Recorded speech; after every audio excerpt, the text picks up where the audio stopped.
Bonjour, je vais vous expliquer le fonctionnement de ces imprimantes 3D que nous avons derrière nous. Alors avant toute chose, je vais vous montrer l'objectif de ce que l'on veut imprimer, fabriquer. Donc c'est une visière de protection anti-projection qui se met à partir d'une structure souple, une visière et un élastique qui vous permet d'avoir une protection contre les postillons. Alors voilà, donc l'objectif c'est d'imprimer ce support de visière que l'on voit ici, qui est souple, sur lequel on va fixer un élastique et un simple transparent A4 qui va être troué et qui va être clipsé sur 4 petits ergots. Donc on a modélisé en 3D dans un logiciel de conception la représentation de cet objet là que l'on voit à l'écran et on a empilé là dans ce cas-là 16 fois ce modèle là pour pouvoir être envoyé dans l'imprimante. Donc là on le voit ici en 3D, donc c'est comme une impression classique. On appuie sur le bouton imprimer, immédiatement l'ensemble de ces fichiers va être chargé en mémoire de l'imprimante. On le voit ici à l'écran où on a la représentation. Donc là on a déjà lancé l'impression. Il y a 3 étapes, donc la conception, l'impression et ici ce qu'on appelle le post-traitement, c'est-à-dire qu'on va venir finaliser la pièce une fois qu'elle est imprimée. Et donc comment ça se présente? Une imprimante, vous avez dans cette technologie-là une résine liquide qui va être polymérisable, donc c'est des cartouches non pas d'encre mais de résine liquide qui coulent dans un bac dans lequel un laser va venir frapper cette résine et la durcir instantanément et va durcir couche par couche les pièces que l'on veut imprimer. Et ce plateau, initialement, est en position basse et au fur et à mesure des couches qui vont être imprimées, va remonter jusqu'à venir réaliser là où les pièces qui vont être imprimées là par des couches de 100 microns, voire plus en fonction de ce que l'on a réglé dans l'imprimante. Une fois que l'on a fait ce genre de manipulation,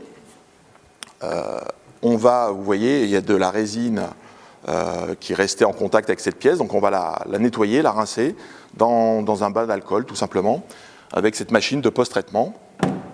Donc je vais l'ouvrir.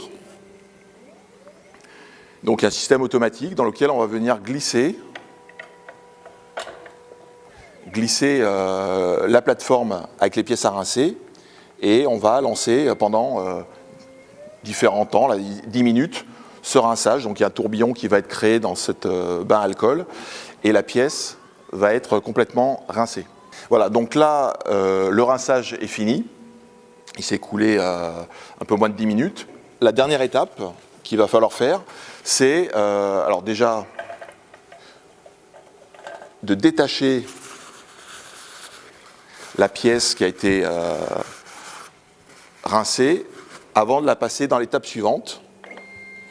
Donc là, il y a une petite manipulation avec un peu d'huile de coude où on va détacher de la plateforme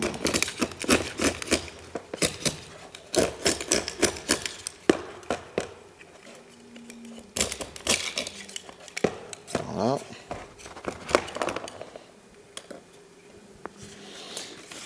Et donc à ce moment-là, voilà, donc on a les supports qui sont rincés, on va juste les passer dans une chambre à UV, sorte de solarium, qui va venir finaliser les propriétés mécaniques de cette pièce. Donc j'ai comme une cabine de bronzage, et on va le laisser 10 minutes. Donc on va avoir chaque support, on va pouvoir y attacher un élastique, et ensuite, dans un simple transparent A4 que l'on a percé d'une certaine manière, on va venir clipser ces transparents. Voilà. Et donc là, on a notre visière prête.